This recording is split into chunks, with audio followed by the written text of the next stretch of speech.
Your history. Explore your land. Explore your sister islands. And Cayman Airways. Call them on 949-2311 to book your nonstop flights to Los Angeles and Panama. And Doctors Hospital. Peace of mind is important when life happens. Doctors Hospital. Always there for you. Call 949-6066.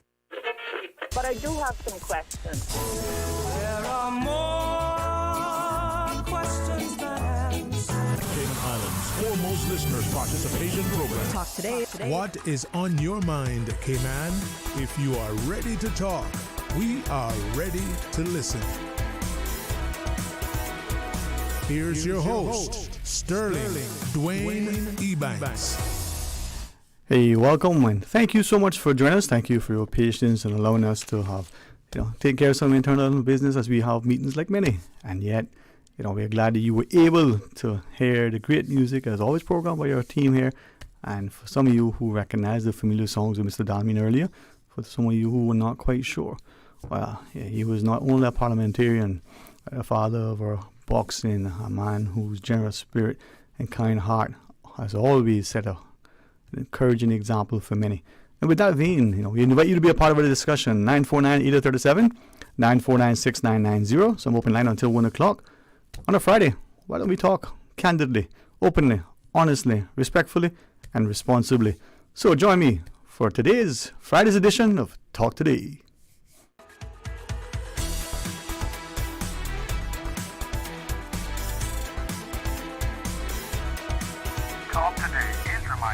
Avoid any statements or comments which are abusive, derogatory, malicious, or defamatory. Do not use indecent language or make any statement that is false or misleading.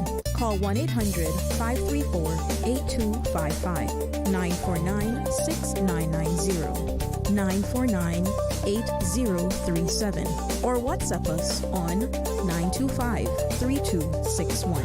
Email talk today at candw.ky. Let your voice be heard. And now, back to Sterling Dwayne Ebanks, Radio Cayman Talk Today. Hey, welcome. Thank you for joining us. Use the toll-free number, compliments of flow, if you wish, 1-800-534-TALK. Let's go to the phones. Welcome. Thanks for sharing with us. Good afternoon, sir. Hi, how are you today? Good. All right. Phone is not on speed dial, okay? So I want them or they to know that it's not on speed dial. I have to go through numbers and numbers to get to your numbers. So well, how about this, right? Would you accept a personal invitation, put it on speed dial, and we want others to do so? No. Okay. Okay. Nope. I have a couple of questions, and I don't know if you can answer any of them. I'll try. I see these containers throughout the island are becoming a living quarters for our residents on the island. Do you know what all the ropes are about, though? How are they legal? You have to have all kind of rules and regulations on the planning about these containers? I know one little bit. I can give a personal perspective, but if you would allow, let me ask you, what is your view, if you're willing to share publicly, on people using these containers as they are to live in? Sterling, I never dreamed that Cayman would come to anyone here living in a container. Containers came here as bringing cargo and whatever else they have brought to our island. Right. And now all of a sudden they're being used to make it be a living quarter on the island. Right. I just never dreamed that you would see such a thing on this island, knowing that we are so highly rich in taste and all of these developments going on, and then all these fancy buildings. And I had to come out of a container to go and drive in my taxi. I visited from there, from the hotels or even the cruise ship, and they like to question you. Well, where do you live and what type of house do you have and how many bedrooms and all that kind of stuff, and are your family still home with you and all that kind of stuff. They ask. What am I tell them? I live in a container. Yeah. Well, as I hear you, right, I'll take it from a couple of perspectives, if you'd allow. Right. One, I gather, and I think many of us would share that whatever our housing, it should be safe and habitable. It should be a space where we're not creating squalor and the like. And it would appear that any sort of structure has to have planning approval and not just to maintain standards, but safety. Now, when it comes to containers, I think initially your assessment is correct, where many of us thought that that's not for habitation. And if someone is taking a structure, whether it's a container, we've seen some what look like may have been a garden shade or even other things that could potentially put people's lives at risk, or if they are living and sleeping in using them as a house, quote unquote, is probably not the best thing from their health and safety, and not just in rains or other weather conditions. But make it even more of an interesting discussion, let's put it that way. You remember there was a press release a few years back, and I don't know about anybody else, but since that national imprisonment that everybody was subjected to in 2020, anything that happens now, for me, a week seems like a year. So it might have been yesterday, but it seems like it was a month ago, right? There was a press release where some entity proposed using containers to build, and how it was written, I got the inference that they were going to do two projects. One somewhere in West Bay, I think it was. It was written in a very disrespectful, disparaging way, that was going to be low cost, kind of a substandard almost. And another one was going to be South Sound or some other part of the country, and that was going to be the high end, much nicer. I thought, well, if you're using the same thing, same building material, why does one have to be so disparaging, right? I said that to share that decades ago, a number of us, looking at housing options, looking at potential trends, and long before people jumped onto this bandwagon about sustainability and all the hoopla, where people just pay lip service to things without actually any true ethos or conscience, ethics or integrity or genuineness, right? We saw where containers could be repurposed, because as a structure, it's a very, very, very strong, usable something. And there were a few people testing it out to see how this could work. So you took the 20 to the 40, and there were some that were larger. You cut particular openings, and you ensured that by doing that, you replaced it so that you didn't compromise the structural integrity, right? And Sterling? Stop right there for me, please. Okay. You remember when Ivan came? Yeah. Remember Ivan? Okay, nobody can forget Ivan. Do you know a container, I believe, come from across the IMP, or it was in the churchyard over there across from the Countryside restaurant? You know where that container land up? Mm-hmm. On the sidewalk, up in the bushes, and the guard rail that goes with that church, the church there at the front of right. Country and restaurant. Restaurant. You're right. The nice wonderful auditorium that the Baptist church has, the First Baptist. The Baptist yes, ma'am. church. Yes, ma'am. Yes. A container end up there where it came from. I don't have a clue. I just want to drop that in there. You can continue. No. I got a couple other things too, so Fair enough. Make sure you give me my time. No, I will. And thank you for bringing that, because I think you raise it from a number of perspectives, right? But like that container that went across the road, wasn't there, a large, condominium development that moved off its foundation and ended up into the road, right? Just like there were as a contrast, a lot of older Caymanian homes, both the ones built on the ironwood posts that have been elevated, and the ones built in the era of when, say, my parents were building a house where people actually built with sense. They nailed their roofs together properly. They put their walls and they poured them. They didn't, light, cheat, and steal and build substandard stuff, right? Those two structures, or type structures, stood the test of time. Now, the containers are not just as a way to repurpose something and create a more affordable, accessible housing when properly secured to the foundation and built right. They are not only strong, they're habitable, they're presumably a way to allow it. And from one or two that I've seen here that I was told were used as containers, you wouldn't know unless you knew. And so it can be a wonderful way to build and to create a nice architectural, habitable, aesthetically pleasing, interesting space. But to your point, if this thing is just thrown together, somebody goes in a metal box and really little or no sensitivity to it being a quote-unquote habitable space to accommodate people or animals or any kind of living creature, including plants or otherwise, then that shouldn't be allowed. But the structure itself, when properly done, I think can be, not just beautiful, but an amazing use of a material. But like that container, like the garden shade, like the little addition with a little piece of chicken wire and 2x4 and a zinc roof or whatever it is, we should not be too quick to embrace that, not just because of the potential devalued nature of the country from the social, economic, or other reasons, but also because of what should be primary, the safety of people.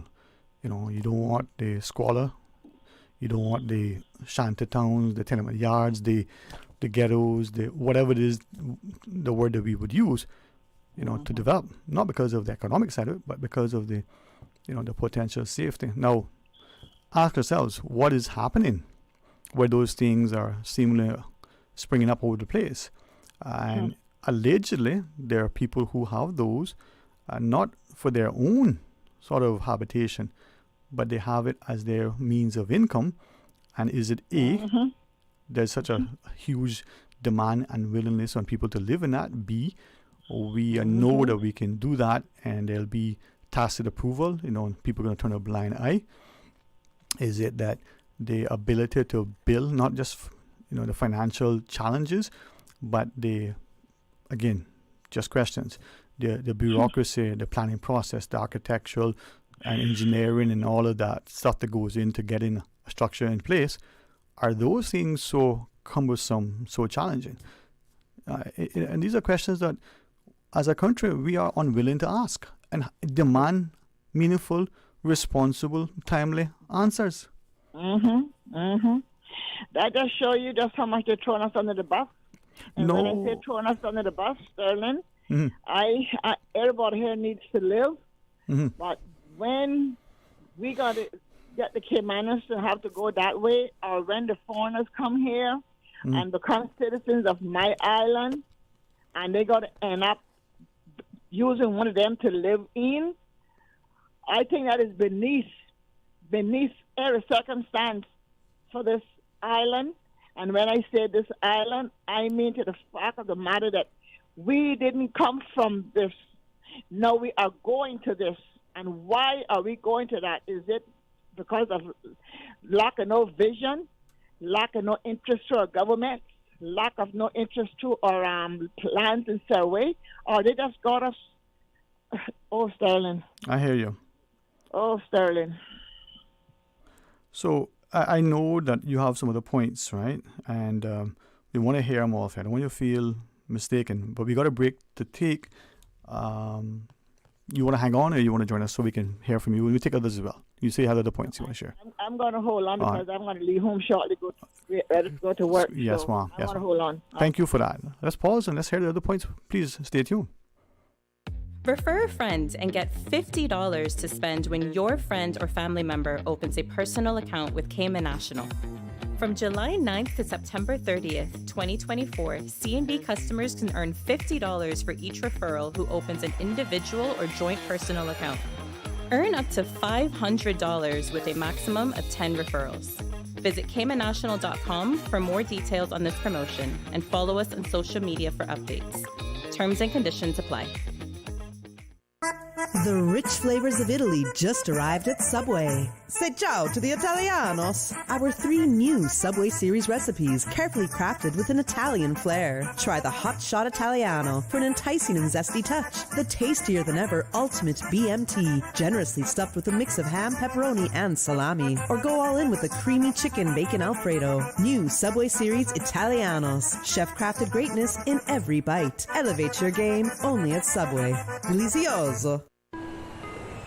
You deserve a unique vacation this year, one with easy non-stop flights from Cayman. Cayman Airways offers more non-stop flights to and from the Cayman Islands than any other airline. Now you can add Panama and Los Angeles to your travel bucket list. Skip the hassle of connecting flights. Panama is just a 2-hour non-stop flight from Cayman. And Los Angeles? Get there in less than 5 hours non-stop aboard Cayman Airways. Call 949-2311 or visit CaymanAirways.com to book your Los Angeles or Panama getaway today. Did you know that Doctors Hospital provides urgent care services 24 hours a day, 7 days a week? And Doctors Hospital's urgent care physicians have access to the most advanced MRI and CT imaging in the Caribbean, providing reliable diagnostics when you need it most. When you need quality urgent care for an illness or injury, Doctors Hospital is here for you 24/7. Whether it's a migraine, chest or abdominal pain, shortness of breath, broken bones, or another urgent need, Doctors Hospital at the top of Walker's Road. Urgent care right now. Wouldn't it have been grand if you had purchased land 30 years ago? It may not be 2020, but a perfect vision has never been more clear. Cayman Brac and Little Cayman, poised for growth with an eye on the future. Your land, your history, your future. Discover all that our sister islands have to offer. Have you heard? The Ministry of Tourism and Ports has launched the Visitors Experience Development Grant Program. This program is for Caymanians looking to provide a new product or service to visitors of the Cayman Islands. Successful applicants may receive up to CI $50,000 in funding to be used for business-related expenditures. If you'd like more information, you can visit www.ourcayman.ky/VEDGP. That's ourcayman.ky/VEDGP.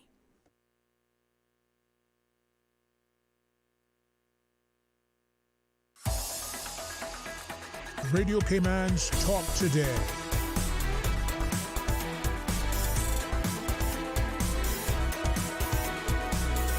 What is on your mind, Cayman?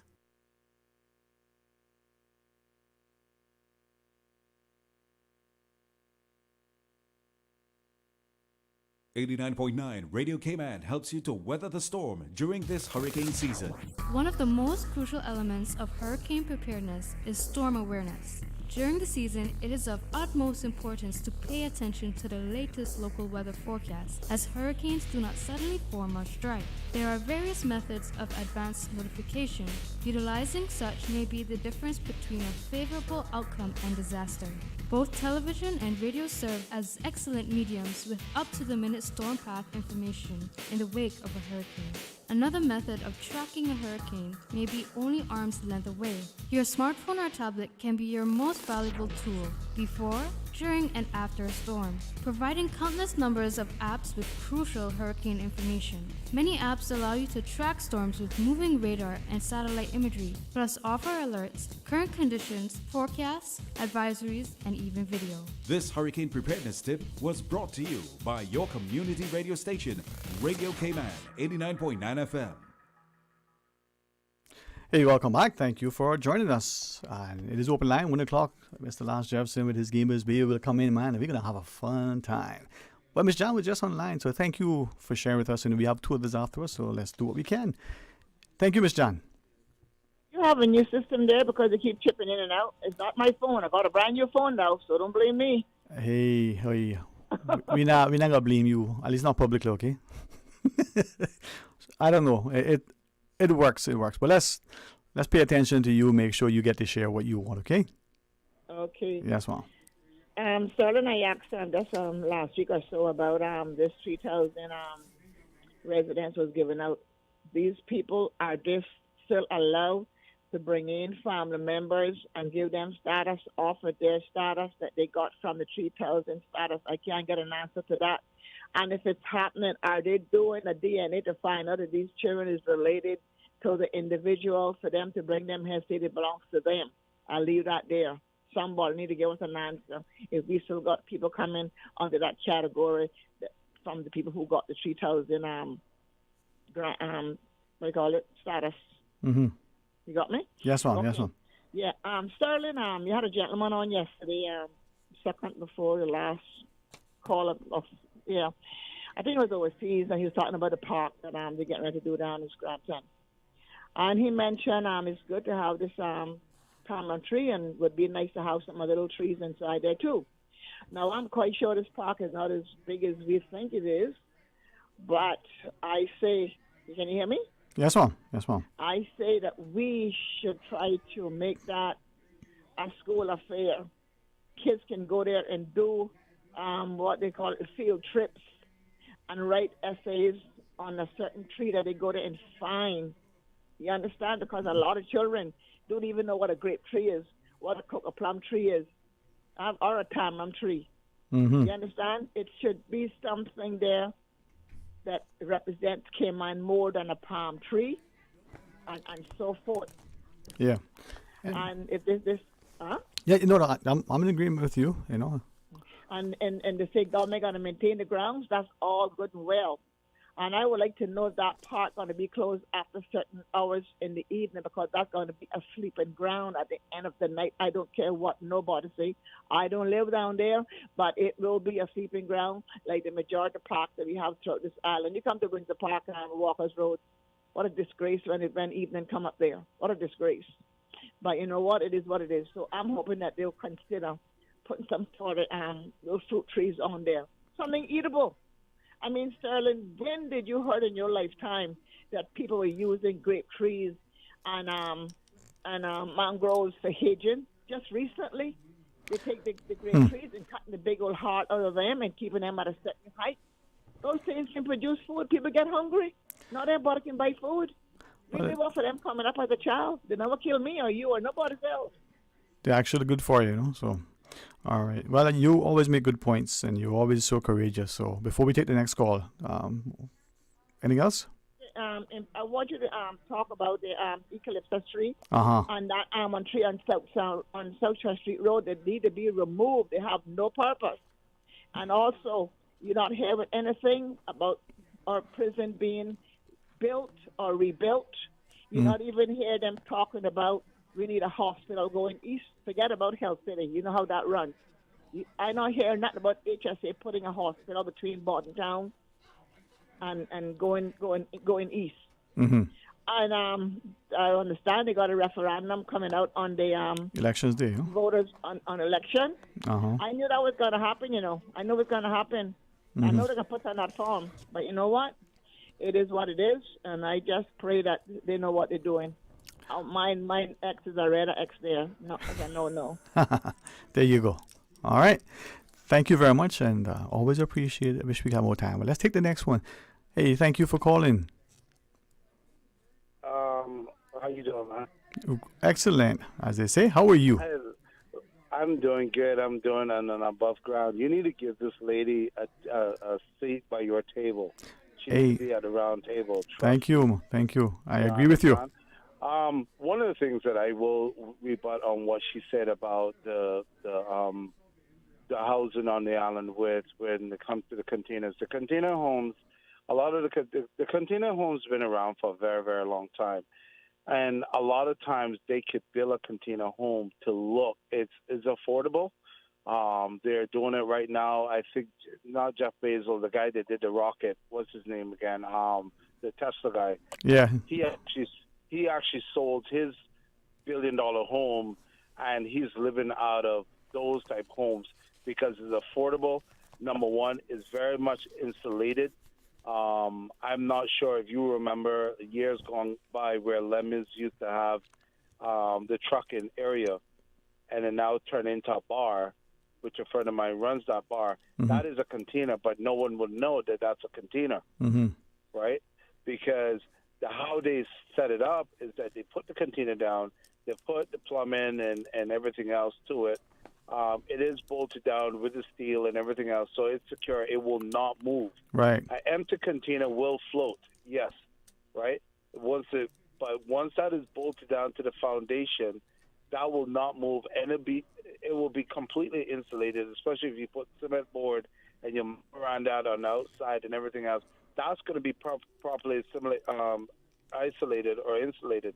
If you look at, even if you Google homes made from trailers, you could actually see how well, and you cannot tell. Right. Basically, what they do, they spray on the outside to stop it from rusting. They do a protective coating, and then they'll do that. Now, you bear in mind, if you have a concrete home, if they don't pour that foundation, look what happened a couple of months ago and you were talking about Mariners Cove, the one that floated across to on spot. But if you look at the people that are now homeless, where they paid hundreds of thousands for a condo or an apartment, and it was not properly built, the steel was not put in properly, and they had to condemn that. Mm-hmm. You remember a couple of months ago where the lady, she was displaced because her home that they built. But we also have displaced. to be mindful that maybe some people, would give you a 6 for a 9. So let's say, for instance, just in your point, if and the other thing that we're doing, forget about how the houses are. You're looking at apartments now that people are now paying. Well, before Ivan, and I think when you have the guys that go around, and I can't remember the one that check on the prices on the fuel and everything else, they need to start having a renter board association or HMA or a home board association, because people are taking advantage of rentals. I have a friend of mine that stay in a 1-bedroom, and I could stretch out my arm from one to the next, and I could touch the walls in the kitchen. Wow. And this is what I don't understand, right? Is that you go in through the front, the kitchen's in the front, there's no window in the bedroom, right? The bedroom's in the back, the laundry is in the middle, and then if a fire was to unfortunately happen in the kitchen, she'll be trapped in the bedroom. There's no exit. But shouldn't the windows, I think, have some sort of egress? And they're paying, there's no egress, and they're paying $1,200 to $1,500 for a bed. Well, that's it, man. All right. Where are we going to the news, Miss Susan? Is that what we're saying today? Sorry. Okay. I'm trying to multitask. The caller, as usual, has been making great points. Respectfully allow us to just hit the news break on time, take our next sponsored segment, and somehow find time, as he said, for Miss John, but himself as well. Thank you, sir, for sharing. Stay tuned. Join us after. From Radio Cayman's newsroom, this is Headlines. Local, regional, international news. The Headline News is brought to you by Kirk Market and Health Services Authority. With a look at your latest headlines, I'm Dwayne Ebanks. Cabinet has granted approval for the referendum on cruise berthing to be held concurrently with the general elections in 2025. In addition to the infrastructure issue, Cabinet has also granted its approval for the referendum to include 2 additional questions which have been the quote subject of ongoing national debate, although government did not release any details about what those subjects are. The Ministry of Tourism is set to hold a press conference next Wednesday at 11 a.m. In regional news, Louis Densley, 27, was fined US $3,000 after admitting to threatening and aggressive behavior towards a member of the Jamaican-bound TUI airline flights from Birmingham, England. His actions, which included punching and headbutting seats, forced the flight to divert to Bermuda. Magistrate Maria Safanios imposed the fine, noting Densley should have taken preventative measures for his fear of heights. Densley must pay the fine before leaving Bermuda. The Central Bank of Trinidad and Tobago reported buoyant non-energy economic activity, despite maintenance-related declines in some energy products. In its September monetary policy, the CBTT noted low inflation, with headline inflation dropping to 0.4% in August 2024 from 0.7% in June. Food inflation also eased by 1.5%, and core inflation decreased slightly by 0.1%. Non-energy sectors, including wholesale and retail trade, transportation, storage, construction, manufacturing, showed broad-based growth. However, the Ministry of Energy and Energy Industries reported declines in crude oil, minus 11.4%, and natural gas, minus 10.2%, output in quarter 2 of 2024 due to planned maintenance. Following a reduction in the reserve requirement from 14% to 10% in July 2024, banking systems liquidity rose about Trinidad and Tobago $3 billion, fluctuating as banks adjusted their portfolios. That is your latest headlines. I'm Dwayne Ebanks.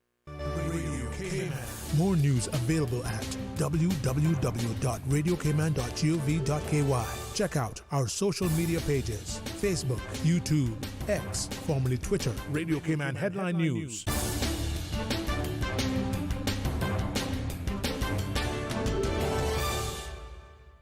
When it comes to weekly meal prep, I trust Kirk Market to provide the best value for quality proteins. The butchers at Kirk Market are super helpful. They always slice my steaks perfectly. Kirk Market has everything I need for healthy and flavorful protein-packed meals. From lean cuts of CAB choice beef, tender CAB prime beef, the juiciest pork, and all-natural hormone-free poultry, to their seafood section with everything from fresh local snapper to omega-3 rich salmon. I choose Kirk Market for the highest quality proteins to support my healthy lifestyle. Kirk Market. Eat well, live well, and discover a world of choice. The Health Services Authority would like to thank you, the Cayman community, for voting us the Best of Cayman Islands 2024 in 13 medical categories. As the largest and longest healthcare provider in the Cayman Islands, we have been caring for you for many generations, helping the people of our islands live longer, healthier, and happier lives. At HSA, we are committed to caring for you. For more information, visit hsa.ky or call 949-8600. Radio Cayman is pleased to feature this special Sister Islands historical vignette brought to you by the Ministry of District Administration and Lands. Explore your history, explore your land, explore your Sister Islands.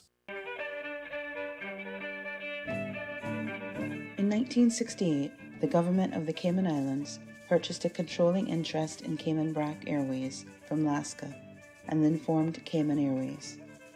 The first aircraft type to be operated by Cayman Airways into Cayman Brac was the Douglas DC-3, which in 1972 was being used on flights to both Grand Cayman and Little Cayman.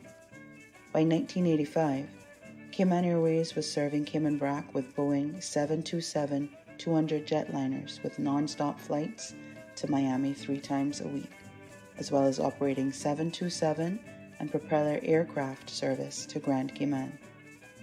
Other jetliner types previously operated by Cayman Airways over the years into Cayman Brac included the Boeing 737-200, Boeing 737-300, and Boeing 737-400.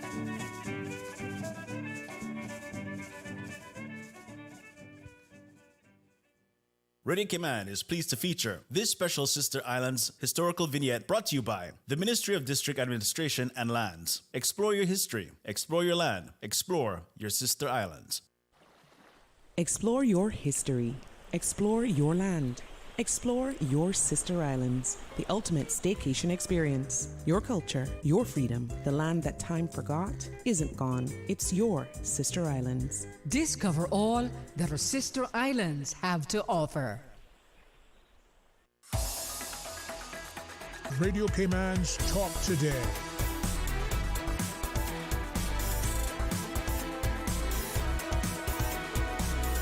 What is on your mind, Cayman? Hey, welcome back. Thanks for joining us. They say, the difference between a man and a boy is, well, the price of his toy. I don't know. Well, if you never grew up, you'll always be a youth at heart. You'll always enjoy life. So, to my good friend Lance Jefferson, I was just sharing one. You had a vision. You have a vision, a passion through the creative approach. You're making it work, man. So, how are you? I'm thankful. I'm really thankful and appreciate you with those kind words. I don't know if it's just because we got a lot of guests in here, you're trying to make me feel better. No, man, I feel that you feel good anytime you look in the mirror, man. That's true. I mean, that's true. Especially if you squint really hard. Yes, you're absolutely right, bro. You're absolutely right. I do look better when I squint.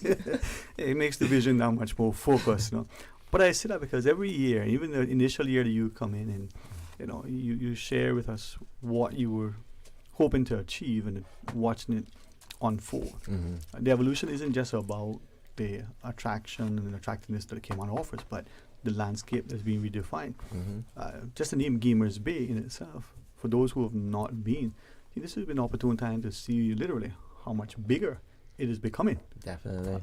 So give us a perspective, please, because like you said, it's amazing to watch the evolution of this event, going from a one-day event to now an annual 2-day event. Mm-hmm. There's so many different aspects and parts to this event that a lot of people really don't take into consideration. But that's one of the reasons why we have to plan almost a year ahead. But again, the vision was to open up gateways and create opportunities for our kids and locals here. And the Gamers Bay platform has definitely been one of those platforms that has given them that opportunity to get that experience, get that exposure. Yeah. And I mean, for me, as I shared with you, after Atari, I stopped playing games, right? And as parents now, we can't say to our children, there's no money in that, because that was blown out of the waters a long time ago. But for still, despite the much we talk about AI, I still think we should focus on fixing natural stupidity, but that's a different story for another time. That's another Jerry Springer. Yeah. we got to see how it's all interconnected, from the fly-by-wire with the planes to the algorithms that we use to try to help with the financial instruments to just automating things. But the fun, the notion that the adult can still coexist in the space with the young at heart. So help us. What does this mean to you, Gamers Bay? And we want to bring as many into the conversation as we can. It definitely means a lot to me. Again, like I mentioned, seeing the evolution of the event growing from where it started off from, and we actually have it's a big mission behind it. In addition to creating these opportunities for our kids, but we also want to look at the professions and the further education opportunities that are there as well, and capitalize on that. But again, it's about guiding and embracing our kids who are now born with this new skill set, and to try to again enhance what they're doing and give them an opportunity to make it in this industry. As I invite each to share, as you shared, I'm thinking it's not just about wearable tech. It's not just about the cyborg or science fiction becoming reality. It's almost this thing. You said kids are born with that almost, that innate skill. And it's no longer entertainment. It's education. It's an application of something that is synonymous with life almost. Exactly. Embracing as it is, scary as it is, exciting as it is. Take us around the table. I mean, through you, that's how. Who do you want to speak first? Let me introduce some of my guests here. I'm gonna start with PJ, who is to my left here. Go ahead and introduce yourself. All right, what's going on, guys? Very excited to be here. I'm toning it down. I know it's very ASMR podcast here. So I am a professional Call of Duty player. I've been doing it since I graduated high school. I'm 33. I started making content when I was like 18, and I did Call of Duty professionally, Fortnite professionally, and now I own a company called Happy Punch, and we do all the stuff in the boxing space, in the influencer boxing space. So if you've heard of like Jake Paul or Logan Paul or KSI or the UFC or whatever, we do all the like influencer news, and right now we do like 500 million views a month, and I'm out here in Cayman Islands for Gamers Bay 8, which is honestly probably going to be my favorite event of the year. And I'm excited to be back. I'm excited to be back on your guys' radio show. So thank you guys so much for having us. And thank you, Lance, for having us all out at Gamers Bay 8. Thanks, man. I mean, I'm coming at this and learning that many of us, words like monetizing, I understand that word, but how do I take this thing that isn't a tangible thing, isn't a service, and actually make billions? I mean, 500 million. That's like, how many numbers is that? Okay. Yeah. 500 million views a month right now. And then the other word is, influence. Back in, let's see, besides Lance, the rest of us are young, right? Okay. Your parents would say to you, thank you for lying. Your parents would say, who does it influence in you now? That was a negative, bad word, but today it is, right? So can we go around the table and continue clockwise? Next we got Alexia. Hi, I'm Anything Alexia on YouTube. I make YouTube videos about trending topics, games. I've done it for around 5 years now. We have, on my channel, I don't call my subscribers, I call them family members. So we have 6 million of our family members now. And I got invited this year by Lance to Gamers Bay 8th, and I've just heard amazing things about it. I'm so excited. As an influencer, I even cringe calling myself an influencer, but a YouTuber, I'll say. You get invited to a lot of events all the time, different places, different capacities. This one, is definitely going to be a more intimate feel, but I'm excited for that. I think it's going to be amazing because sometimes at these bigger events, you really lose that feeling of getting to know people on a more personal level, and I think that's where Gamers Bay 8th is going to be amazing for that, to really get to know all of these people who are coming out for the games. And I appreciate you, Shana, because that's what I think is unique about Cayman, and that there's that intimacy. I like what you said. We're family. It's not just fans, not just clients. And that's the same with our financial services, the same that you get when you go into a physician. It's the same when you're fellowshipping in a capacity. And for me, this is a learning dynamic. I probably would be one of those parents, put that thing down and pick up a football. To realize that that's not the world anymore. No. 6 million, 500 million, is there a number that you have to get to before you become meaningful or influencing or monetize, or does it matter?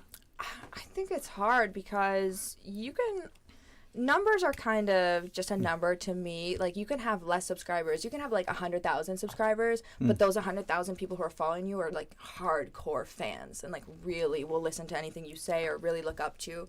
You can have 6-10 million, but people don't care as much. So I guess it's really about cultivating an audience that really cares about what you're posting and just trusts you in general. See, I like that because my mother and my father, so my two that listen, trust me, that's okay. It's a good audience. Good audience. Yeah, I don't have to pay them. No, but part of the jest is for us as parents, but as educators and policymakers, to appreciate how important and impactful this can be. That messaging, is it positive, encouraging, helpful, or is it propaganda? You know? And I do apologize. Other than Lance and my son, I wouldn't have known anything about it in this because it's not a book. Right. But that's because I'm not in the dime. Wow. Hi, I'll jump in here. Yeah. My name is Jack. I go by Beck Bro Jack on YouTube. You might know my group called the Beck Bros. We run 5 different channels with, I think, 11 million subscribers now, which is insane to think about. But I'll go back to that word community that we were talking about and the family. And this is definitely the place where I have experienced that the most. This is going to be my 3rd year now coming to Gamers Bay 8. I started with Gamers Bay 6, and that was the first thing that I noticed was the community, and everybody that came there knew each other. And that was really interesting to me. Other places and other conventions, people don't really know each other. They kind of just come to see one person and they do their thing. They get in, they get out, they get their picture with the person that they like. But people hang out and they participate in the community. They participate with the fans and the creators that they look up to. They're participating in the tournaments to try to win cash prizes. But more importantly, it seems like a lot of the kids, especially that are coming to this, are trying to learn. And that's the biggest thing, I think, that, as a parent, your kid wants to learn from the people that are at these conventions because they see us on YouTube or Twitch or all across the internet, and they want to do what we do, which is creating content or competing in content. And the best way to learn from my experience is by, following the people that have already done the things that you want to do. And I feel like that's the greatest thing that I've experienced on K-Mon is that people here, they are interested in that, and the community is strong. So people are willing to not be afraid to ask those questions. And I've had kids come up to me that are 8, 9, 10 years old, talk to me like I am an equal to them, which is very interesting. And they treat me as if I am just another person, which is very, very, very cool. And they ask me the right questions, which is very important as well. There's a familiarity that you reference, but I think again, this is probably one of the hardest interviews I had to do because I got to learn so much and I have no clue. Right? Hey, that's a rhyme. That's good. But Jack, from that perspective, look back to the days way back where it was almost a unique subset of people who were ascribed a less than complimentary label. Now it's everybody. We're all in this pool. I was trying to think back to when you were here. You had less than 11 million. That year since, your base has grown significantly. Yes, definitely. Right? And in Cayman, for me, that space when you come out to tomorrow and look at the event and stuff, it's an invitation. It's almost as if you come in somebody's living room, you're sitting with a console and you're playing a game. Back to my days of Atari, we got a second controller and you go, whoa! But now you're playing internationally with people, and they're your family. Really, yeah. And it's almost akin to like sharing a meal with somebody. It's a good way to get to know people. It's a good way to learn about people is just by gaming. And I've met some of my my best buddies, and just by gaming. It's pretty incredible. Before we leave, can I just ask then? You shared it something, and I liken it to playing a sport. You know, everybody dreams to be the next Pele, the next Ronaldo, the next. But in your space, there are hundreds of millions of people who want to be you guys. Is it any different from that young player growing up and wants to be the next Cy Young or the next Dan Marino or whoever who wants to be you? Is it the best of the best, or is it just the luck of the draw? I think there's a little bit of both. I'm definitely not as physically capable as some of those guys that you just mentioned, but there definitely is a lot of that where they put in insane amounts of work behind the scenes that you just don't see. Yeah. And that's, I feel, very similar with streamers and content creators and professional gamers. You're not seeing those thousands of hours that they put into it behind the scenes. You're seeing that final result. And it's the same with these guys, like a Pele or LeBron James. Like, you're not seeing that work that they're putting in. You're seeing the end result, and they make it look easy, which is kind of our job as content creators and streamers. We're supposed to make it look easy. Was there practice to the mother of perfection? Right? Yes, tons of practice. Alex Ross, not me. Listen, thanks, man. And this helps us, and I hope as we listen, we understand what it means to inform policy, both in the homes as we set the rules, but also in the community as we have the expectations. Yeah. All right. Great job, Jack. That was awesome. Hey, good job. Hey, everyone. My name is Alec. I'm a part of the Beck Bros as well. I have my own channel, though, too. That's called Cyrid. And I've been doing it since middle school, along with Jack. And, I'm super stoked to be here. I came last year, and it was amazing. I think one of the coolest messages that is portrayed in the Caymans is sort of to normalize gaming. Because for me, when I was growing up and playing a lot of video games and trying to make content on it, it was like weird. And I didn't want to talk about it to anyone else at school because I felt like I would get bullied, or like I didn't tell my family for years that I was making videos or anything like that. So I think doing events like this is super important just for the gaming space and for the influencer world. Yeah. We actually got invited to do a career day at a school a couple months back, and the kids got to sign up for like what topic they wanted to go to, and ours was YouTube, and we just got flooded with kids. So it's so cool to see today how much the industry has changed to where it's like it's like cool and like normal to have your own YouTube channel or your own TikTok or your own whatever, and and try to make it. If I might, and this is where it doesn't matter what it is. If we, the adult, and I keep emphasizing that, don't understand that what we say and do influences, affects, impacts that child. The one we coach, the one we teach, the one we parent. How then do we take that and look at it? Is it a pipe dream that that young person has, whether it wants to be a professional athlete or performer or YouTuber, or is it that we give them all the other things, whatever they are, if you can help us identify, so that they can get and realize those dreams? Yeah, I mean, it's tough. My parents were not very supportive, to be honest, for a long time, until I started to make some money, and then they were like, okay, maybe it is like a real thing that you can do. So I still went to college, got my degree, did all that, which I would still recommend that kids do that and stay in school and get your degree. But yeah, I mean, still pursue your dreams, and if it works out, that's amazing. Yeah. Adam, was Adam right? Yeah. Did you see that? Paid attention. No, I just flipped the coin. Do you want to jump in, man? Yeah, I'll jump in for a second. All right. Hello, I am Adam, or known on YouTube as Dirt Boy. That's what they call me. I don't know how the game originated. I don't know. I just wanted to mention that for YouTube, I do a lot of stuff behind the scenes as well as on it. So with YouTube, it's not all about being in front of the camera. Like, I know a lot of kids today, they have a ton of different talents and different avenues that they want to take. So you don't have to be a professional gamer. You don't have to be in front of the camera all the time. There's so many jobs that YouTube opens up. Like, there's got to be thumbnails for each video, so you have to have good artistic ability. There's editing, there's reviewing videos, there's marketing. So there's so many different avenues where you don't just have to be in front of the camera. And for my benefit and edification, I'm so glad that we emphasize that, because too often we, again, the collective we, the adult we, you guys are adults too, okay? Excellent.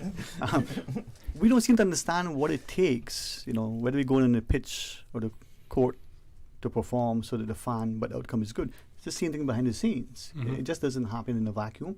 Yeah. And hopefully it doesn't happen just because we flick the switch. There's a lot that goes in. Right? I like you share some things. Yeah. I think Adam actually had a really good point. Yeah, He's kind of, believe it or not, he's kind of like the brains behind the operation here at Back Bros. Stays up here. But yeah, so I think most people, myself included, Jack included, we all had to learn how to edit, how to make thumbnails, how to market videos ourselves, until eventually it just didn't make sense for us to do it all ourselves. Right. But now we have full teams of people who are literally the only job is to edit our videos. Their only job is to make our thumbnails. Their only job is to think of video ideas. And so we've gotten to a point where a lot of things are more automated. And so to Adam's point, you don't necessarily, if you want to work in the creative space, you don't necessarily have to be the face of everything. But there's a lot of other opportunity, other jobs that you can do to still be in that influencer space. It's something, I mean, and hopefully in the background, anybody that's want to jump in, we want to get everybody in, but something you shared that is no different from you playing a video game. When that parent is looking at what you're doing, you're playing the guitar, you're singing, you want to perform, they'll say, get a real job. I didn't send you to school. As parents, sometimes we dismiss that interest, that passion that could potentially be fulfilling, lucrative financially, until we see it tangibly. And so it's so true. What a wise fellow you're saying. That is so true. Just to jump in again. Yes, please. Yes. So I started YouTube probably around 5 years ago, and I was filming in public, and I guess some kids were out and they recognized me and this other YouTuber who were there, and they said, Mom, those YouTubers, I know those YouTubers, those are my favorite YouTubers. And so they walked up to us, we met them, it was great. And as the kid was explaining to their mom who we were and what we did, she said, oh, that's great, honey. And then he looks to her and he said, I want to be a YouTuber too. And immediately she's like, no, you can't do that. Like, and she just dismissed it right away. Yep. But to me, it was just so funny because you're looking at people who have done this and who have made it in the industry, but then immediately she's so quick to be like, but you can't do it, honey. Yeah. And why is it then we would do that? Yeah. And I'm not trying to punish parents, I'm not trying to embarrass, but I want us to be conscious. That person, if that was a Denzel Washington, well, that's not a bad example because all of us are swoon over Denzel, I mean, right? Or if it was somebody else, we would gravitate and encourage the child. But in principle, it's the same thing. You put in a lot of effort to extract something, and now you're being quote unquote rewarded in some way. But we're going to dismiss it, disparage, and without respect. I think society also dictates a lot of how the elder reactions. Be careful, guy. Yeah. Your mom is listening. Hey. Hi, Mom. I love you. Too late. That's what it is. Yeah, man, you're right. Yeah, no, I mean, I just feel like being a parent myself, I also feel like, you gotta introduce yourself too. Oh, yeah. I go by D Pity. Not to mix up with some other personality out there. Hold on, D Pity, right? D Pity, not the rough name. I didn't know this was gonna Didn't age happen. well. I've been getting a lot of people messaging me. Hey, are you? No, it's like so I'm also a gamer. I'm gonna leave that alone, man. Yeah, I know. But I'm also a gamer. But I'm mostly known for my cosplay content. I dress up. I'm not sure if you know what cosplay is, but yeah, you go around. Why wouldn't he know? Hold on. Security. But I dress up as like video game characters, comic characters, and I go to events like all over the world: Tokyo, New York, LA, and Cayman Islands. I'm really excited for Gamers Bay 8. I never been to the Cayman Islands before, and so I'm pretty excited to do some content here with other of the Caymanians. Caymanians. Hold on, it's simple, right? It's like a letter K. Okay. So phonetically, Cayman. M-A-N. Cayman. And the Caymanians. Cayman. All in unison? 1, 2, 3. Cayman. Perfect. I'll teach you about cussing about in a minute, but Cayman. Yeah. Okay. So yeah, I make cosplay content with a lot of attendees at these events. But I was gonna say, I think just as a parent also, because my son, having his dad be a YouTuber and all of his friends are talking about YouTube and stuff, I think we just want to be careful. Like, we want them to take the safe route, right? Yeah. Because obviously I want to have them follow their dreams and stuff, but we also, I want him to go, get educated and do stuff because it's a safe route, But if he wants to follow his dreams, I would support him 100%. My mom was not supportive at all until she was like, oh, I started making money, and she's like, oh, you could support yourself, you could support your family and all these things. So I'm like, it's cool, Mom. And now she's showing all of her friends and stuff, which is kind of embarrassing, but she shows everyone my content. But as you spoke, right, whether you're a YouTuber or you're basketball player, like anything Alexia shared, until your parents understand what is happening and what it means to you, we won't buy into it. And you think sometimes, why can't we get that until, show me the money, they say. Where's the Benjamins? I don't know. Yeah. So you're right, man. You're right. Yeah, at the end of the day, like, so long as they're happy and they can support themselves or whatever, I think... I'm just wondering, like that Michael Jordan commercial with him and his son. What's Michael Jordan? Oh, it's just my dad. Would you see a commercial with you and your son? I mean... Yeah, I mean, he thinks I'm like, he thinks it's cool, but he never like tells his friends or anything. It just like, I remember I was picking up my kid from school, and they were watching another YouTuber. And, oh, that's so cool, it's cool. And he just goes like, my dad's a YouTuber, and everyone looks at me, and I like waved at them, and they go back to their like, like as if nothing happened. But he thinks it's cool, but he doesn't like. He just looks at me as like dad. Because you're the dad. I mean, it's not. You see it all the time. It's your hero, but it's just my dad. Yeah, it was a little weird though when he was like maybe 3 or 4, because he's really into superheroes and stuff. And he would go to the garage, and I just have costumes and stuff. He thought it was like a superhero, because there would be like a Spider-Man costume here, a Deadpool costume. He just like, I remember I walked down, he's like trying to put it on. It was like really funny. That's awesome, man. Hi, my name's Sabrina Banks. I go from the Sabrina Banks. I'm a cosplayer. There is a lot of ways to do content creation now. It doesn't have to be just gaming. But yeah, I don't know what else to say. I'm the shyest one of the group. Well, we're gonna help you out. Oh, right? Great. We're gonna help you out. We're gonna take a break, Lance. When we come back, you got a couple more minutes? Yeah, definitely. I got excited there. All right, we got someone. 4, 5, 15 women in the back. No, just kidding. Maybe they might. We have a crowd. Might want to join us, right? But let's take the break. And before we go in, it's tomorrow, right? Saturday and Sunday. It starts on Saturday from 9 a.m. till 7, and then on Sunday from 9 a.m. till 4 p.m. Okay, we gotta tell them where. We know the time. It's gonna be at the John Gray Gymnasium. And if you haven't got your tickets yet, there are a couple of competitions spaces left. You can go into gamersbayevent.com and secure your spot. All right, well, we want to hear more. You guys want some chocolate? Yes. Me too, but I don't know if there's any available. I just want to know if you wanted it. I mean, it's good to know. All right, let's pause and take a break. Join us when we come back.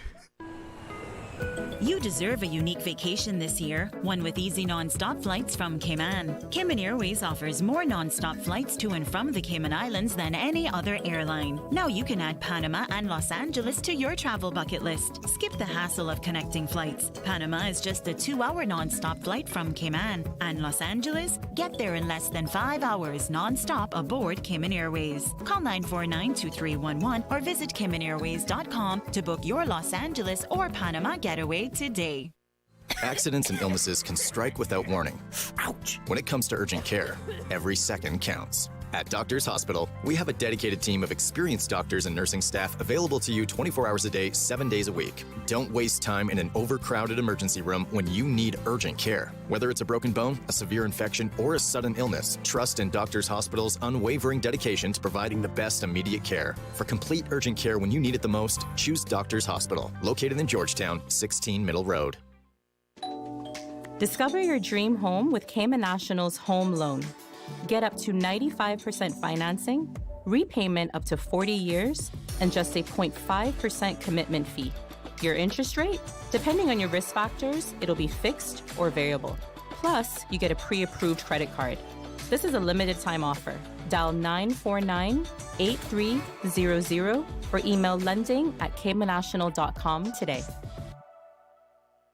When it comes to weekly meal prep, I trust Kirk Market to provide the best value for quality proteins. The butchers at Kirk Market are super helpful. They always slice my steaks perfectly. Kirk Market has everything I need for healthy and flavorful protein-packed meals. From lean cuts of CAB choice beef, tender CAB prime beef, the juiciest pork, and all-natural hormone-free poultry, to their seafood section with everything from fresh local snapper to omega-3 rich salmon. I choose Kirk Market for the highest quality proteins to support my healthy lifestyle. Kirk Market. Eat well, live well, and discover a world of choice. The DVDL Customer Support Unit is now open. Customers can book appointments for written and driving tests through DVDL's hotline at 945-8344. That's 945-8344. Now, more than ever, supporting your immune system is crucial to helping your body fight off illnesses like the common cold, the flu, and COVID-19. At Valley Med Pharmacy on Walkers Road and in Buttontown, we carry all the essential vitamins and minerals to help support your immune system and improve your overall health. Some of our top immunity support picks are vitamin C, vitamin D, zinc, elderberry, and quercetin, or the popular 7-in-1 immunity support. Our pharmacists are always on hand to help guide you and answer any questions. Visit Valley Med Pharmacy on Walkers Road or Buttontown. Live happy, live healthy with Valley Med Pharmacy. The Water Authority advises the general public to avoid contact with standing water if their on-site wastewater treatment system is flooded. Due to the flooding issues caused by Tropical Storm Helene, the effluent disposal well may not be able to drain effluent from the system into the groundwater. This creates a risk that the system backs up and sewage overflows onto the ground or back up into your home. The public is also advised to exercise caution around flooded wastewater systems, as this poses a public health hazard due to sewage contamination. Please continue to monitor your septic wastewater treatment system and be aware of signs that your system is not working properly. Signs can include sinks and/or toilets draining slowly, floor drains overflowing, and sewage is visible outside your home. If you experience any of these issues, please contact your plumber immediately. If items in your home come into contact with sewage or contaminated water, please remove and discard anything that cannot be washed and disinfected. Mattresses, carpeting, carpet padding, rugs, upholstered furniture, cosmetics, stuffed animals, baby toys, pillows, foam rubber items, books, wall coverings, and most paper products. Please continue to listen to your radio or visit our website www.waterauthority.ky and or social media accounts for further updates. Radio Cayman's Talk Today.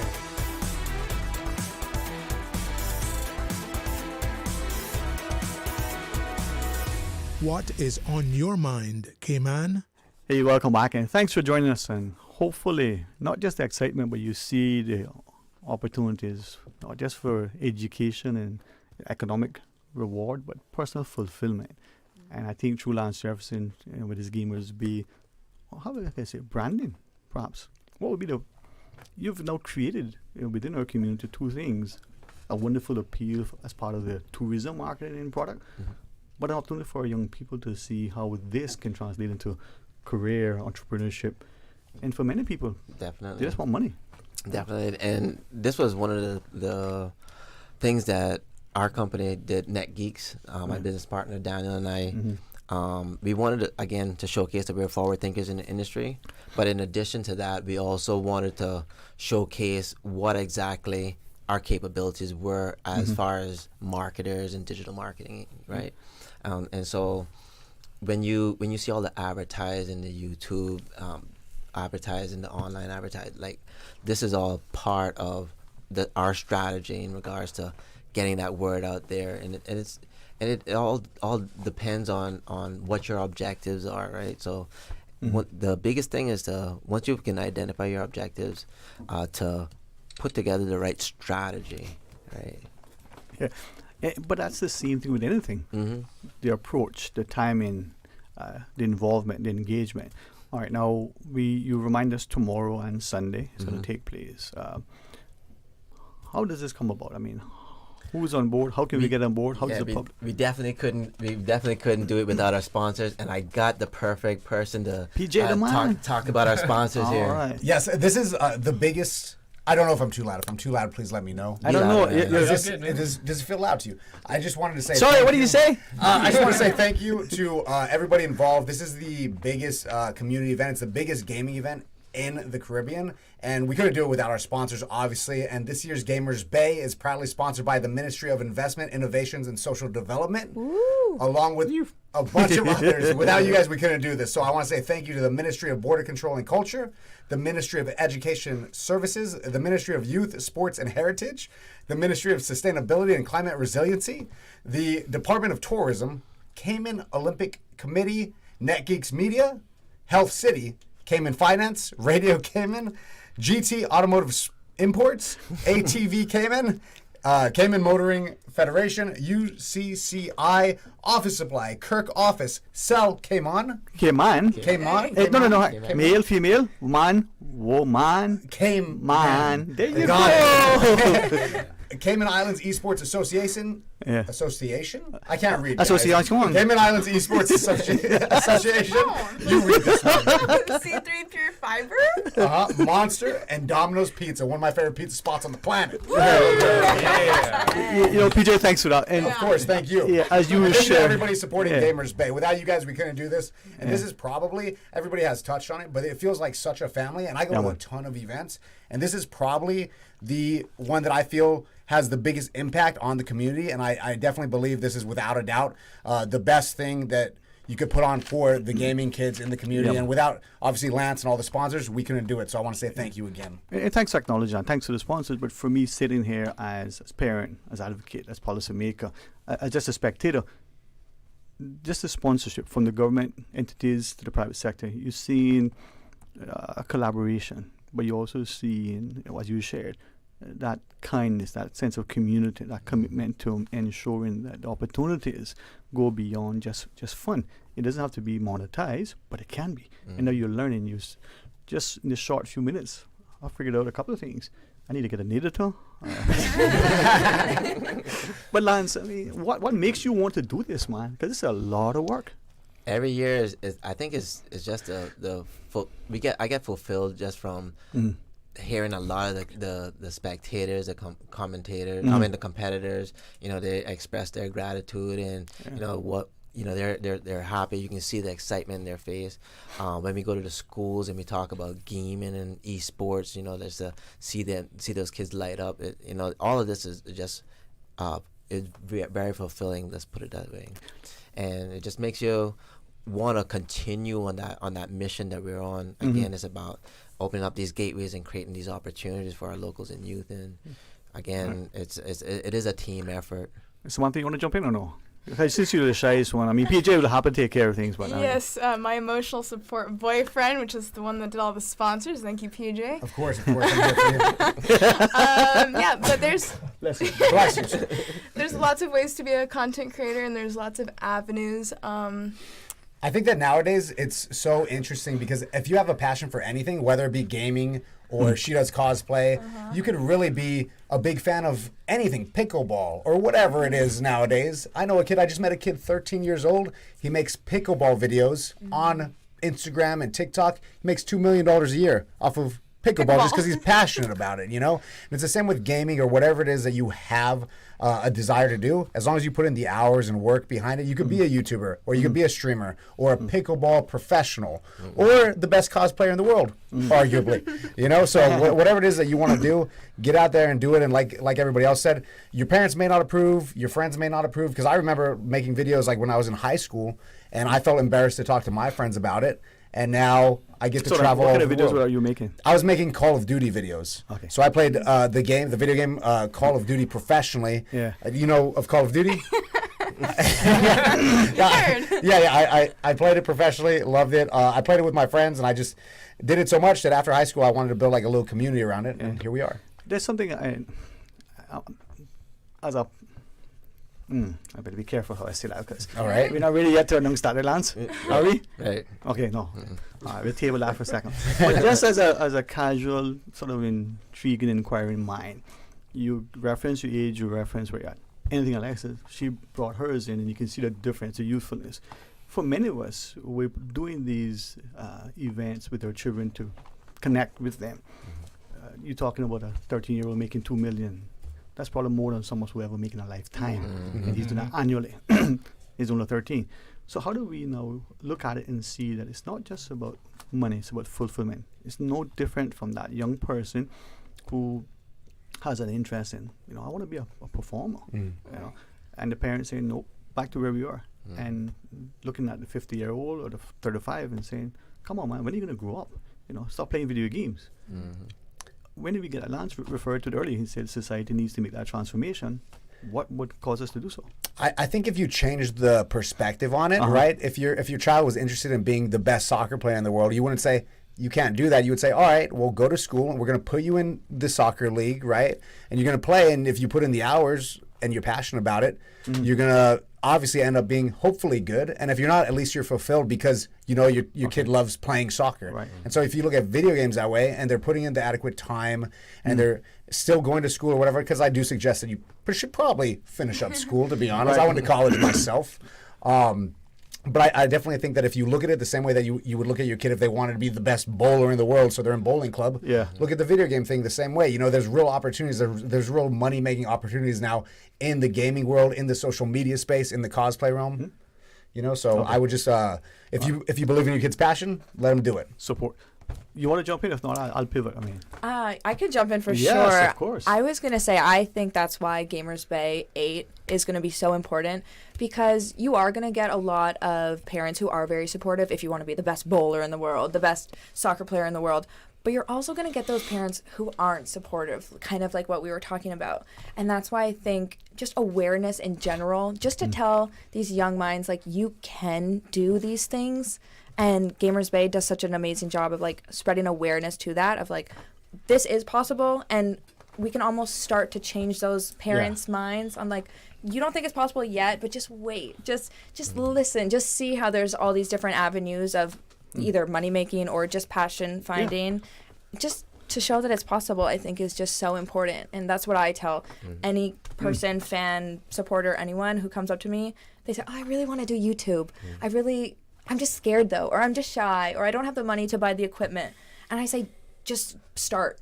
Anything that you can do, just try. Even if you don't think your video is good enough, just post it. And I think just having that initial confidence to start it, and then it could snowball into something really great. Yeah, man. This is a fantastic opportunity, but one I think we need to continue beyond here, not just amongst ourselves, but speaking to the wider audience. If you're worried, yes, I am afraid of the lady across the table. She says we have to take a break. let's do that, and when we come back, let's continue, right? Sounds all right, Gamers Bay 8, the one and only Lance Jefferson. So stay tuned for Talk Today. Did you know that Doctors Hospital provides urgent care services 24 hours a day, 7 days a week? And Doctors Hospital's urgent care physicians have access to the most advanced MRI and CT imaging in the Caribbean, providing reliable diagnostics when you need it most. When you need quality urgent care for an illness or injury, Doctors Hospital is here for you 24/7. Whether it's a migraine, chest or abdominal pain, shortness of breath, broken bones, or another urgent need, Doctors Hospital at the top of Walker's Road. Urgent care right now.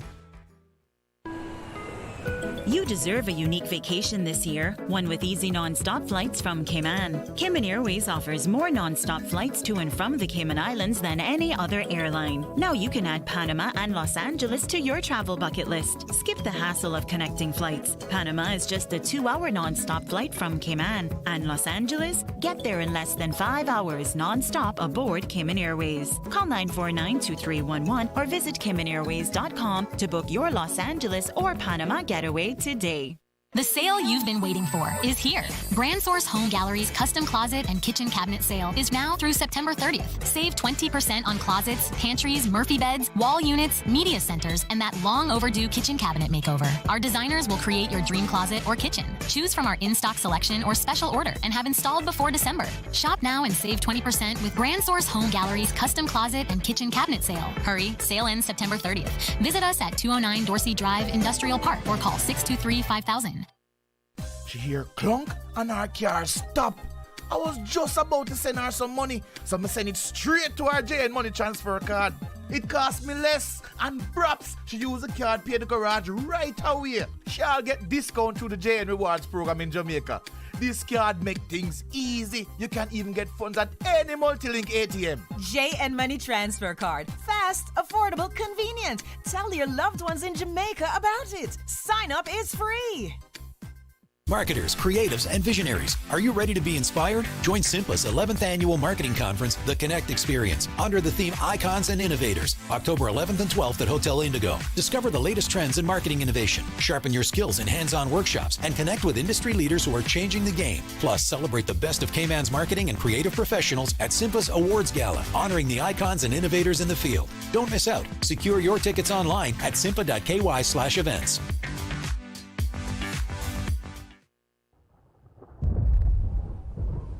Radio Cayman, your #1 community station, would like to remind you that we are in the hurricane season, and in order to survive a hurricane, you need to be prepared. If officials' sources say a hurricane is imminent, please board up or shutter up windows in your home or place of business. Remember to use good lumber, as makeshift boarding may actually cause more damage.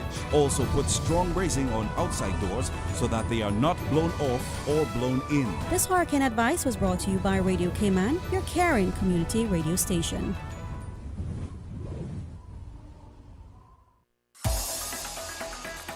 Radio Cayman's Talk Today.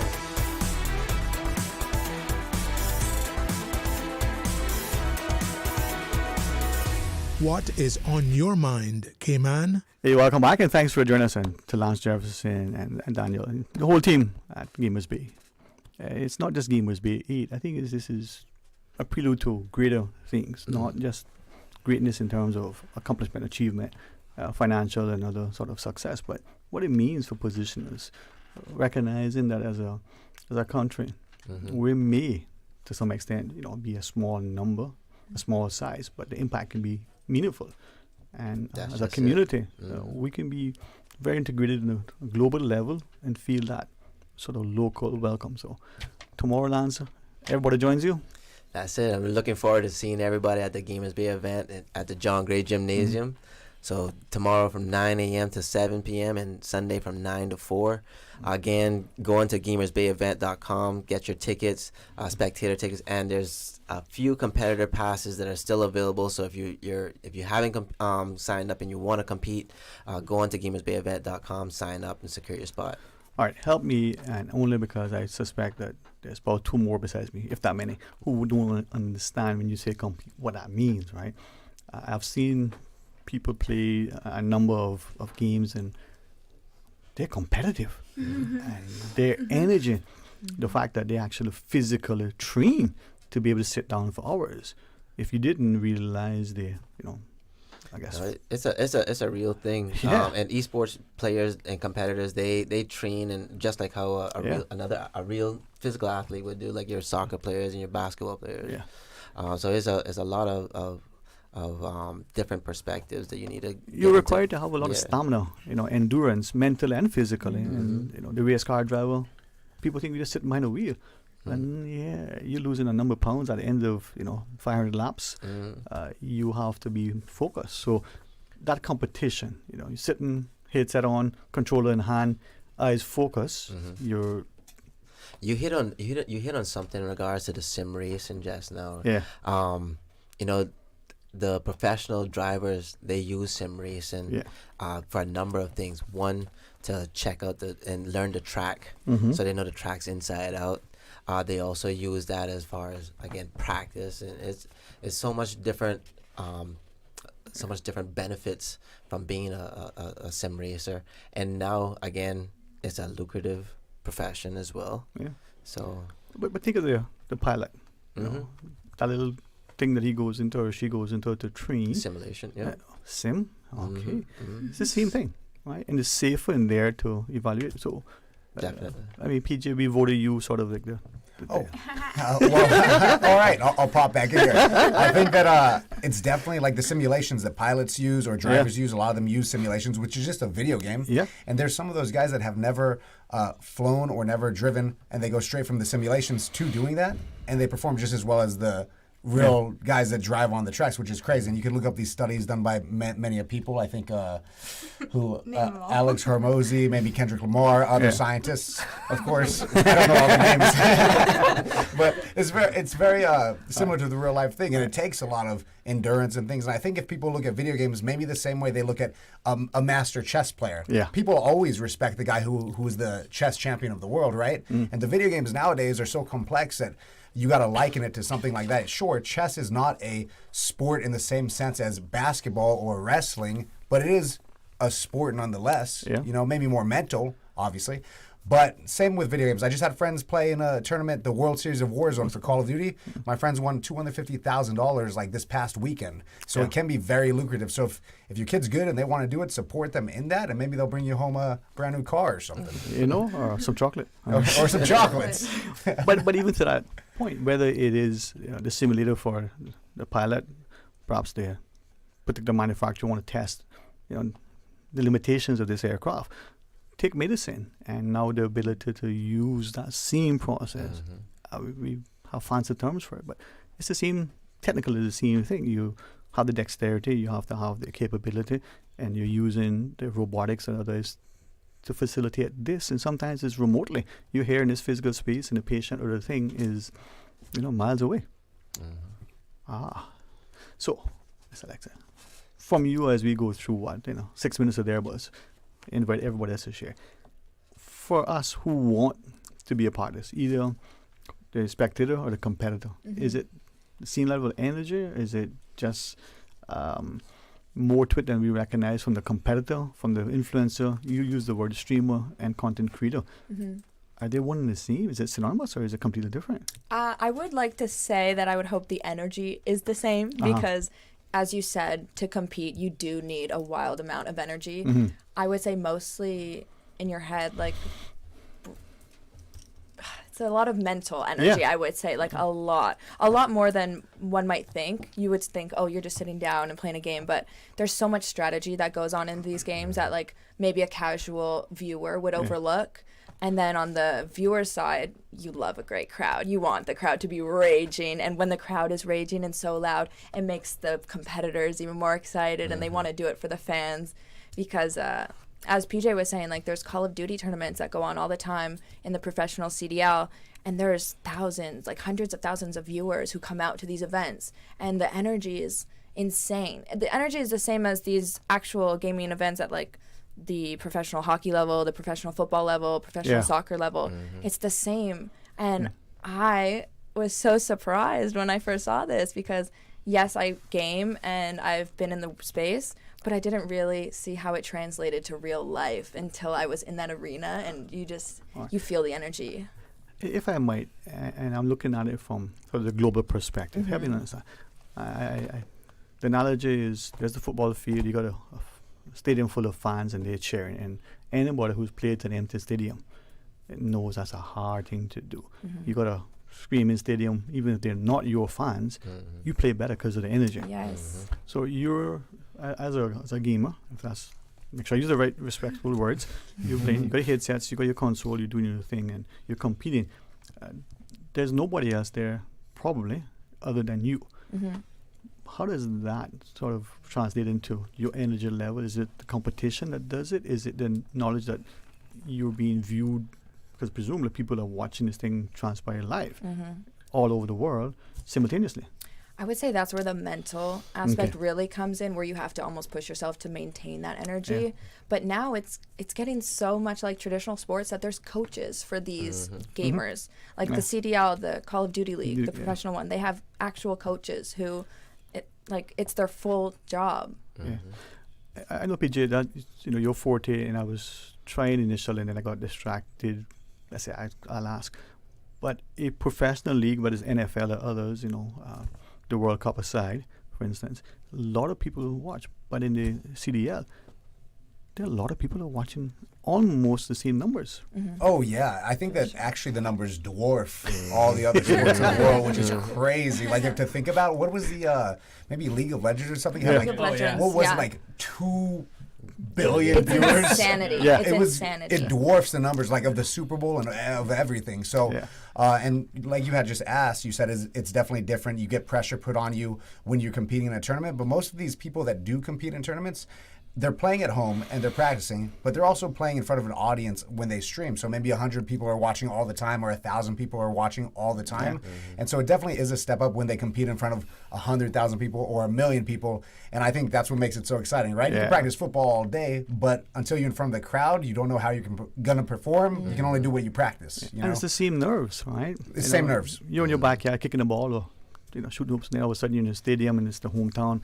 You make it to nationals or international. It's a different mindset, but that nerves, the preparation, Yeah, you definitely have nerves in front of all the people, but that's how you get to see like who can perform in front of everybody, and that's the excitement too. You see your favorite player that you watch all the time on YouTube or whatever, and then you see him in the tournament. And there's 50,000 people live watching, and then 500,000 people watching on YouTube. Yeah. It is cool to see how everybody reacts to that. All right. In closing, I want to do two things. One, finish with Lance in respect to a reminder tomorrow, but you and Alec both, I think, shared the importance of education. And too many times we're hearing from educators to commentators, education is important, you don't need to go to university. There are two things I believe, and I'll stand until I disprove.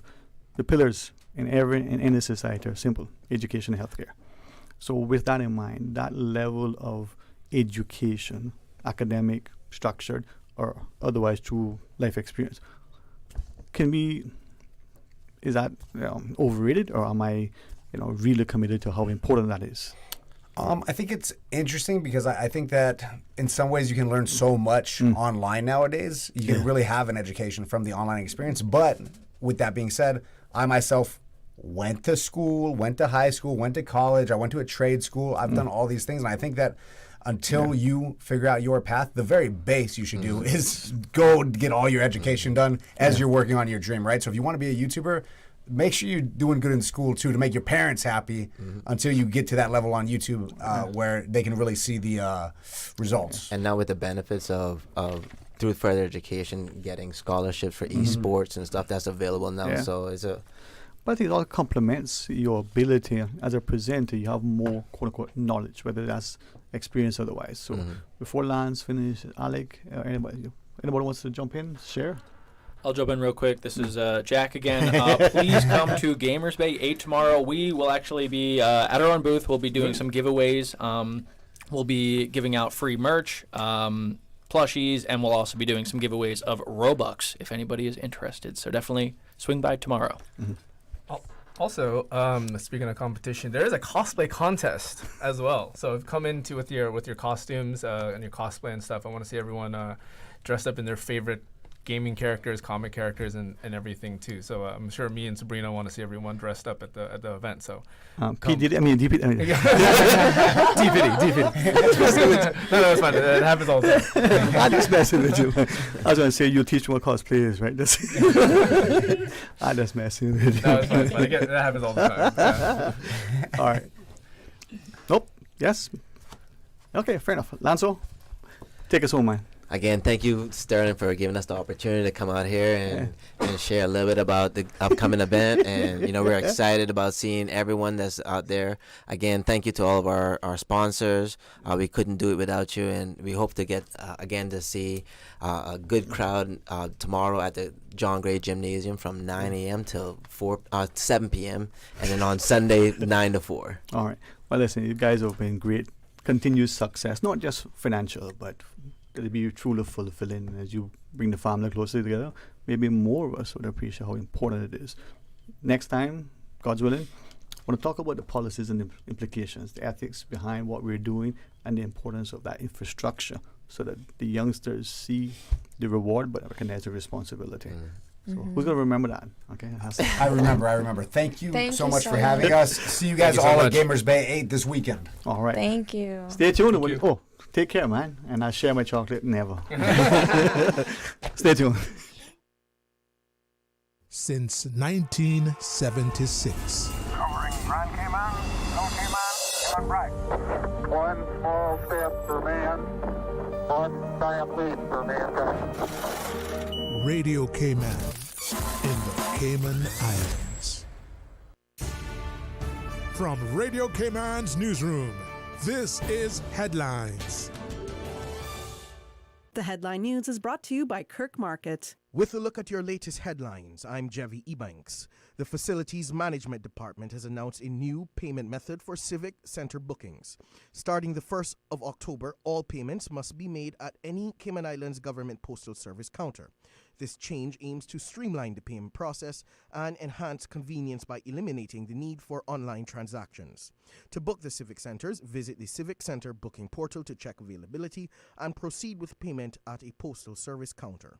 For more information, contact Facilities Management at fm.helpdesk@gov.ky or give them a call at 244-6895. In regional news, 5 undocumented Venezuelan nationals were fined a total of Trinidad and Tobago $25,000 after pleading guilty to entering Trinidad and Tobago illegally. The individuals, part of a group of 11 detained during recent anti-crime exercises, appeared before Magistrate Armani Dionarsing. They are each fined TNT $5,000 and given 14 days to pay or face 30 days in prison. The remaining 6 detainees are in custody and will appear in court later. Additionally, 6 Venezuelans held at the Immigration Detention Center were repatriated. The operation was a part of the ongoing initiative by the Trinidad and Tobago Police Service Immigration Investigation Unit. In St. Vincent, Mavis Cockburn, a 45-year-old domestic worker, has been granted EC $2,000 bail and will appear in family court on Wednesday. She faces charges of willfully assaulting an 8-year-old child, causing unnecessary injury to his health between May the 1st and September the 19th. Cockburn pleaded not guilty to the charges, which include allegations of beating the child with a board and belt, causing actual bodily harm. She's been ordered to have no contact with the complainant and must report to a police station every Wednesday. That is your latest headlines. I'm Dwayne Ebanks. www.radiocayman.gov.ky. Check out our social media pages: Facebook, YouTube, X, formerly Twitter, Radio Cayman Headline News.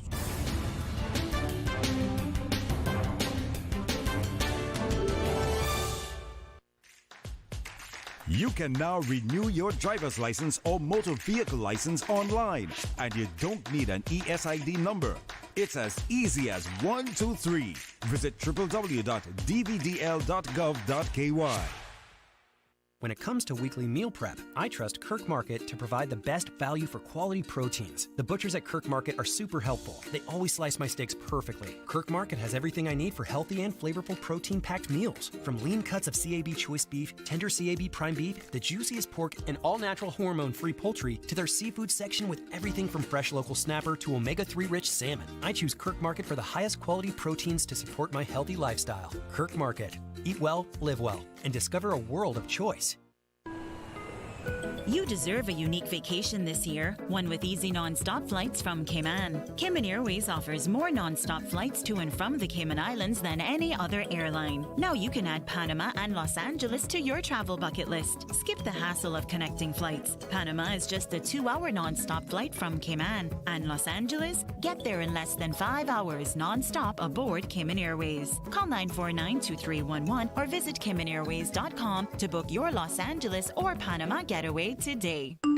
Did you know ordering your favorite sandwich from Subway just got easier? Yeah, picture this. No more waiting in line. No more fussing with cash.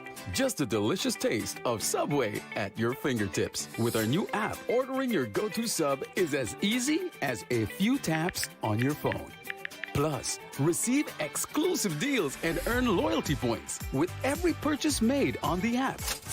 Download the new Subway app today and get ready to ditch the lines and drive straight into your flavor. Visit the App Store or Google Play Store on your mobile phone and search for Subway Cayman Islands. Subway. Accidents and illnesses can strike without warning.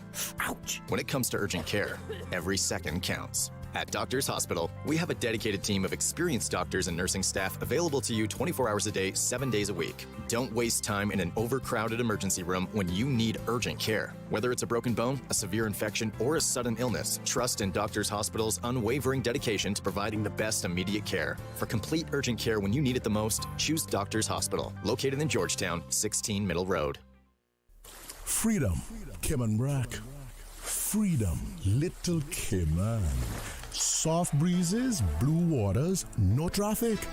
Unwind and rejuvenate your mind, body, and soul. Sister Island Staycations, a taste of freedom. Discover all that our sister islands have to offer. The offices of dermatologist Dr. Wayne Porter will be taking appointments 23rd September to the 28th at his Crew Road Clinic. Appointment slots are limited whether you're seeking advanced skin care, Botox, filler, cosmetic skin enhancements, or simply looking to reduce wrinkles. Dr. Wayne Porter offers a full-service dermatology and dermatological surgery practice. For more information, email drporterkman@gmail.com. That's drporterkman@gmail.com. Call 946-9020 to book your appointment today. That's 946-9020. Find your dream car with a Cayman National Vehicle Loan. Enjoy 100% financing, up to 8-year repayment, and a 7% fixed interest rate for the first 5 years. For eco-friendly cars, we'll waive your commitment fee. This only applies to new vehicles. Call 949-8300 or email lending@caymannational.com today.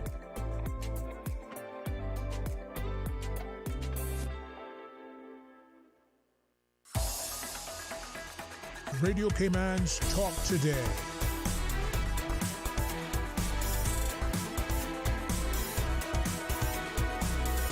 What is on your mind, Cayman?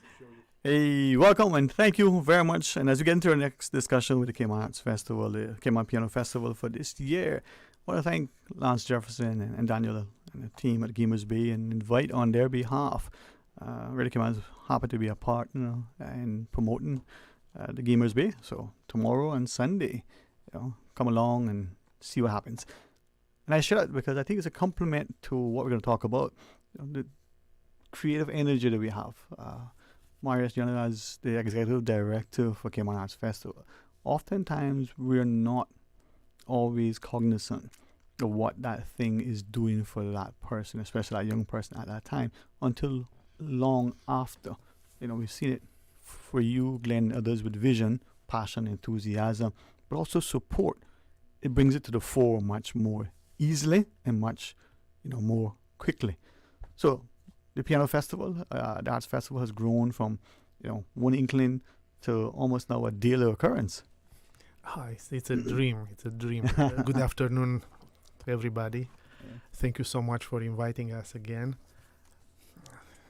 It's another pillar that we try to create, and I think it's created. It's the third edition of the Cayman Piano Festival. Mm-hmm. A pillar of Cayman Arts Festival, next to the main festival that we have in February and the Chamber Festival that we have now April, May. So in the autumn we offer piano recitals. We have this capacity. We have the venue now. We have a queue of performers that are willing to come here.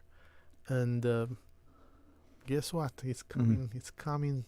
Next week we have 6 events. We have students that will perform. We have major piano professors that will come to teach them and play for them and for the audience. We have a documentary screening at the cinema also related to piano and piano competitions. So everything is around piano this time.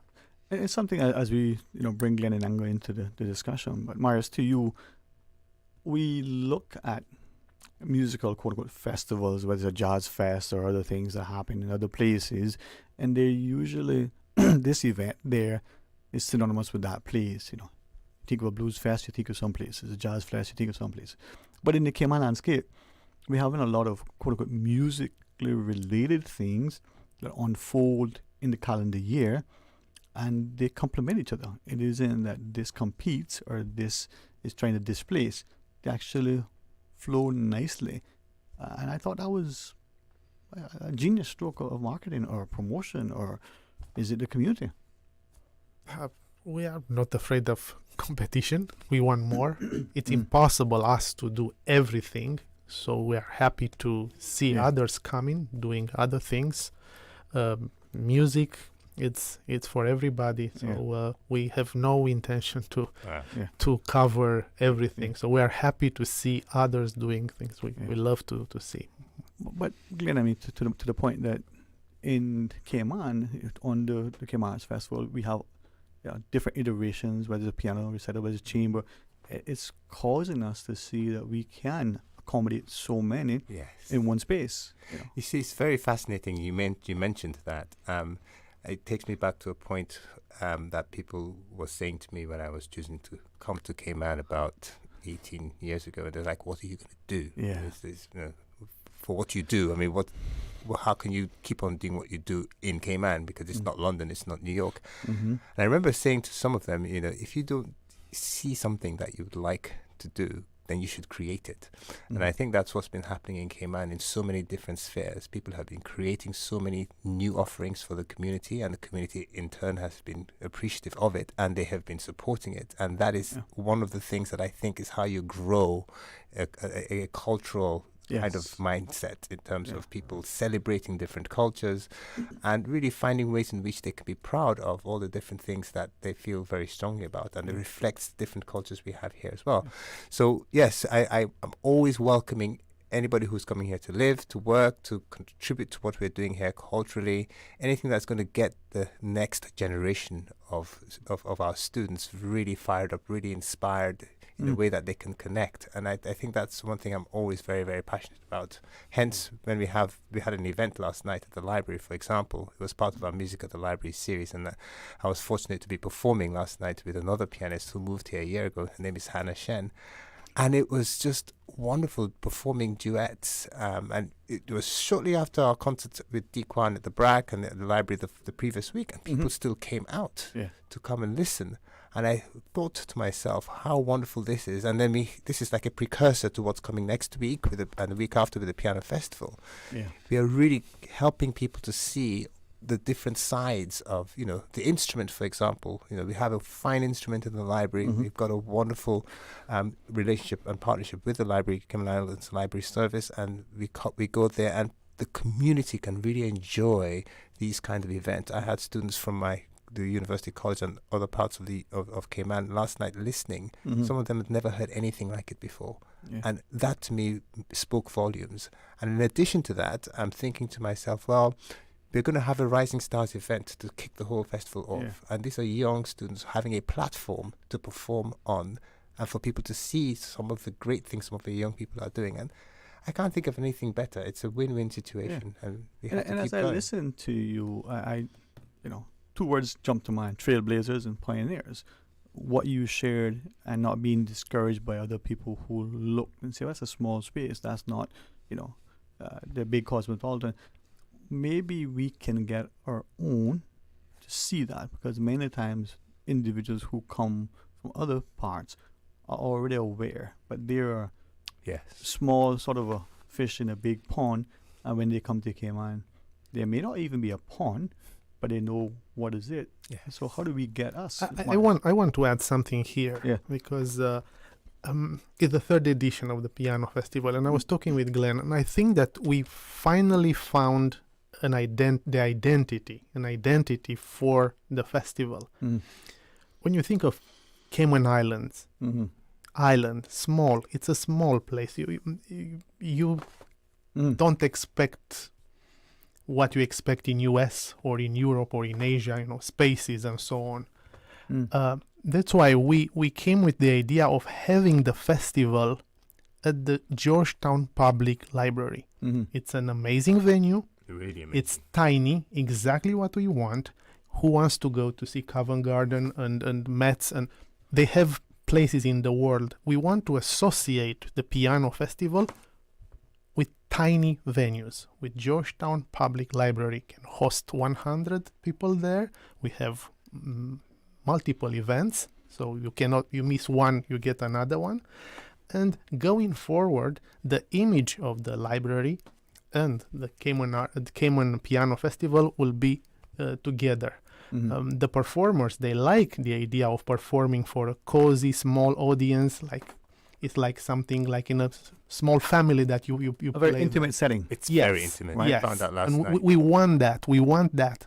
But the acoustics are also great. Fantastic. Absolutely. So, and this is where I can liken very easily this discussion with the one prior, because it's creating in the Cayman landscape something for us as parents, educators, the adults, the more mature, established personnel in the country, to say to our young people, from that musician to the athlete to the the creator, the YouTuber, the would-be, whichever, you don't have to be limited because you're in this small space. That's true. Right? And yet we, as politically as some may take this, go right ahead.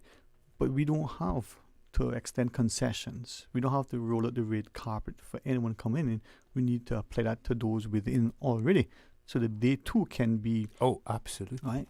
And we have examples, Glenn. Yeah, we have examples. We had Dequan the other day here. He's gone back for his third year of studies at the Royal Conservatoire in Scotland. Yes. And we went to the BRAC the next day on Friday, just before he went back to the On his birthday. Yeah, on his. That's absolutely right. On his birthday. Yeah. And I sat there thinking, this is amazing. We've got somebody who is born and bred here in Cayman, playing this music to such an incredible level, and he's not finished with his studies yet. Yeah. And for many of these young students to see that, they thought, goodness me, he started here. He started right at John Gray, I can do that too if I want. Nothing stopped him from doing that. Well, I think what he perhaps epitomizes is the importance of the supporting cast from the home to the wider community. Yeah. I hope this is said with the love and respect that is in my heart. Bendel Heights, Same. right? A phenomenal individual. Probably will, sadly, like most artists, be revered more after his. Yeah. Because that's the guy down the street. And this was deliberately said to be disparaging. Can I borrow, Miss Lucille's words, some yaga from somewhere who nobody knows nothing about, who has, thankfully, been allowed in the Cayman space to be reinvented, is now celebrated, but put in the same sort of space as somebody from here isn't as good. But for whatever reason, what the scripture talks about, a prophet is not without honor save his own country, it becomes so evident. So how can we get the attendance at these festivals, whether it's the library, whether it's on the BRAC, whether it's in the high school auditorium, or whether it's a small recital, at the church venue, so that we can see little Johnny and little Mary and go, wow, that's the next Glenn and Ango, next Dequan. This is a continued work and a struggle. I mean, last week, the library was packed. Yeah. The community came to listen to Dequan. That was a Dequan event. They came to support him. And what is here interesting, and I was thinking, this is not a Cayman Arts Festival product, let's call it like that. We are talking about business here, right? This is a community product because Dequan, it's in Scotland now with a governmental scholarship. But in order to get that scholarship, somebody prepared you. That was a few teachers here. He went to John Gray High School. He went to, I think, West Bay or Savannah Primary School. Savannah Primary, yeah. Savannah Primary. So all of this, a lot of people came and supported him from the community. We purchased for him some cellos. They are on loan to him, but he can keep them as long. So it's everybody that was in that audience, they felt they were proud of what they see on stage, because even when you buy that ticket, they feel like I'm contributing to the future of this gentleman. It's the community's investment. It's amazing. Right? So they came to support. So this is the recipe to have people supporting and coming to listen to music. They feel that they are part of the project. But that's nation building. That's what brings us together, right? The Dequans, the Jordan and Gillian Crooks. Yes. Oh, gosh. All of the individuals who so into the lives of others, right? But as you said that, Marius, let's look at perhaps the World Cup, and there's a commercial on TV, or there's Olympics. There's a marketing thing that takes this young child, and I can picture the young footballer going through the streets of Brazil, being cheered on. It's the same thing. That's what it takes for success, for this person to know that he or she is supported, not alone. So when you go on the world stage, you can look back on the journey. But while you're going there, you've got people who are cheering you on, who are championing you, but who are also going before and making sure the path is a little more accessible. So Glenn, with that in mind, the stuff that you've had, Deacon is performing, Linda Dilbert, as I call, sort of exactly. a poet. It was a made in Cayman product. It was me. Yeah. An made in Cayman product. So how do we get, and as we talk about the other events coming up, how do we get us as a country to look beyond the one or two, maybe it's three, because it's not going to be anymore, things that we focus on where we're different and divides us, and see the great things and the many things that actually we are more like and should unify us. How do we do that? Because earlier, Lance shared negativity spreads like wildfire. It's so easy. Yet the positivity, the complimentary, the compliments, we ignore them. So I want to focus on the positive, and I want us to unite. How do we do that, man? I've got a simple answer. Yeah, all right. I'm not even sure if it's a very simple answer. Yeah. Okay, Glenn. Come to the events next week and the week after. When you come, you will sit there, and it actually helps to connect people. I find music helps to bring people together. Absolutely. No matter what your background is, you're coming in there in the moment for an hour, and you're sharing in something extremely positive that will leave you transformed at the end of it. Okay. And that's one thing.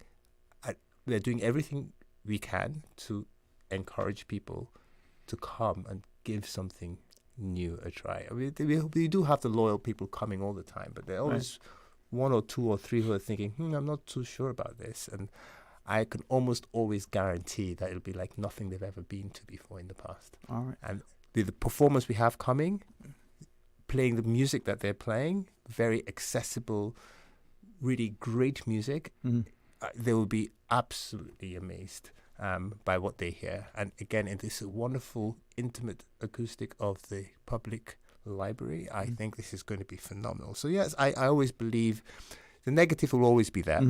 There's nothing you can do about it, but you can do something about celebrating the positive. And that's what I feel very passionate about. And I feel the more you do it, nobody can take that away from you. We need to get to a space where the positive and productive becomes the norm as opposed to the byline. It becomes the thing that is constant as opposed to the human interest. It's unfortunate that the other stuff seems to make headlines and seems to gain traction. I know, but people enjoy. What makes news is negativity. Nobody wants to hear. Think about it. I hate to say this, but in media, a lot of the time, most people want to hear about the drama that's going on. That this house caught fire, but nobody will be wanting to hear about the fact that this person did such a good deed for the next person. In a way, I mean, they would enjoy reading about it, a good feel-good thing about it. But a lot of the time, what gets people to really, I think they call it sound bites, or people gravitate towards something that's unusual. Always. So are you saying then, Glenn, that here are two scenarios? Scenario one, someone says something positive and complimentary about someone else. That's true. Or someone saying something that is malicious, disparaging, probably defamatory. Yeah. Certainly not true, but it's horrible. We're going to take the first one that we know is good and take it for granted. We take it for granted. And dismiss it? Is that what we're going to do? Not dismiss it. We're going to take it for granted. We're not going to value it because we expect it to be that way.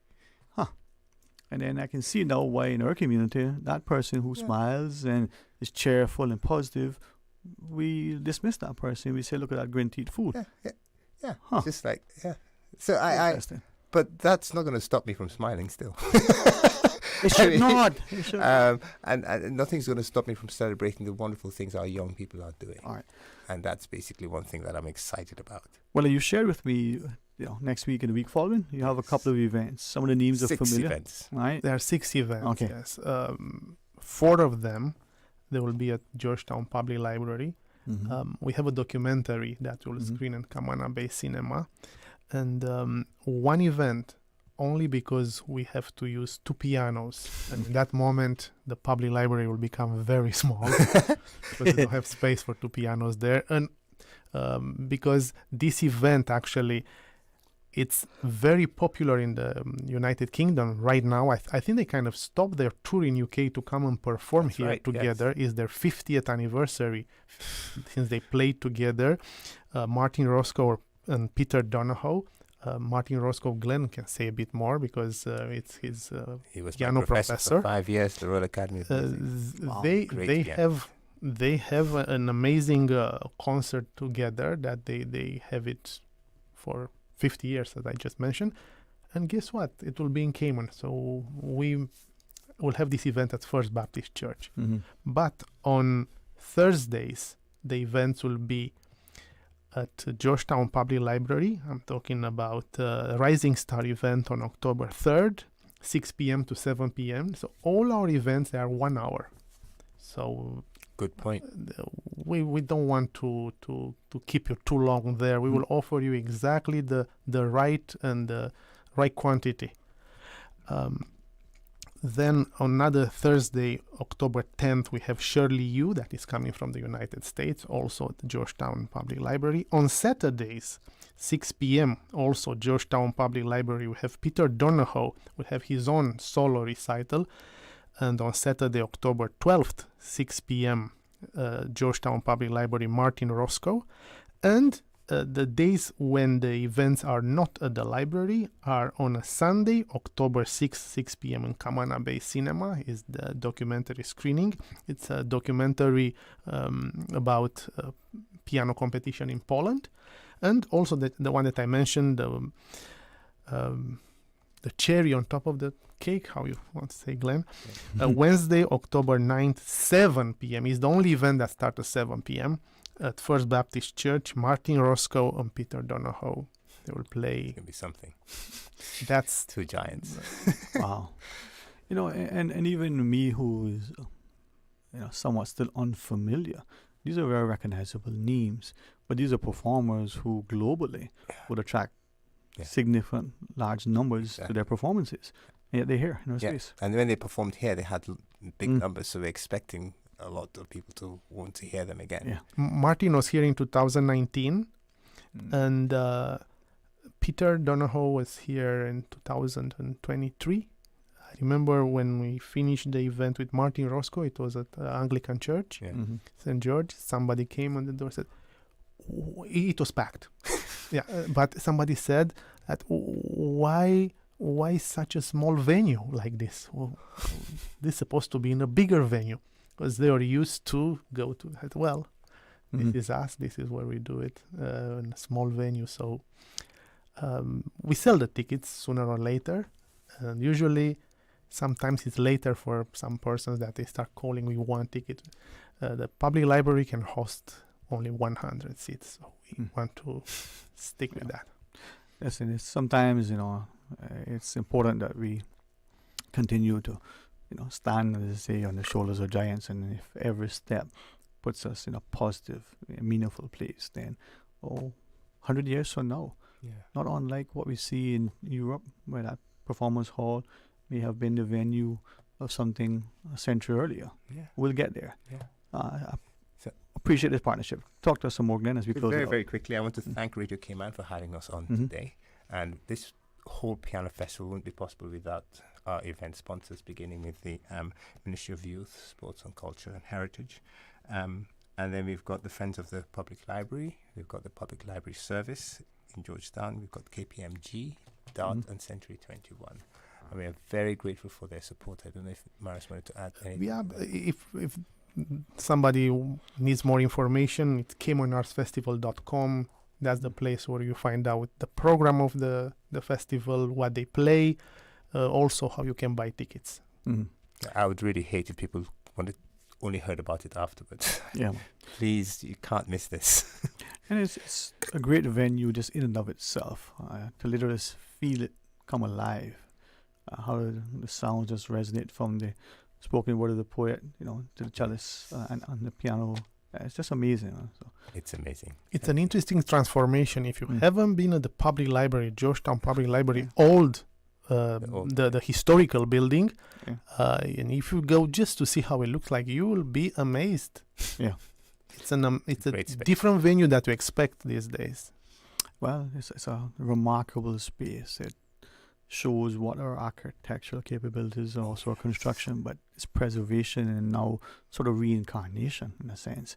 As a musical venue, speaks of what we have, what we could have if we just do it together. Absolutely. All right, gents. Thank you very much, sir. Always a pleasure to be in your company. I invite you to, as you can, stay dry. Certainly continue to excel as you invite others to participate. And then through that, we build a community of strength, of love, of unity, but a community that is honest, positive, honorable, ethical, and above all, prayerful and purposeful. So thanks very much. Thank you, sir. Thank you. All right. Well, thank you, Radio Cayman again. Thank you, Miss Susan, as well. Thanks so much to Miss Susan. I mean, you see how we have kept her on our toes, all the work she has to do, balancing the cameras, trying to keep the host in check. That should be alone a cause for a national award. We'll see though. Maybe the next guy will be easier. All right, have a great weekend. Join Mr. Art for the record come Monday morning, and God's willing, come back for Talk Today. As we go about the place, remember, we should have a purpose and let it be positive. Until then, be blessed. Talk Today is brought to you by Subway, open 24 hours in Countryside, Anderson Square in Georgetown, and Centennial Towers in West Bay. And by the Ministry of District Administration. Explore your history, explore your land, explore your sister islands. And Cayman Airways. Call them on 949-2311 to book your nonstop flights to Los Angeles and Panama. And Doctors Hospital. Peace of mind is important when life happens. Doctors Hospital, always there for you. Call 949-6066.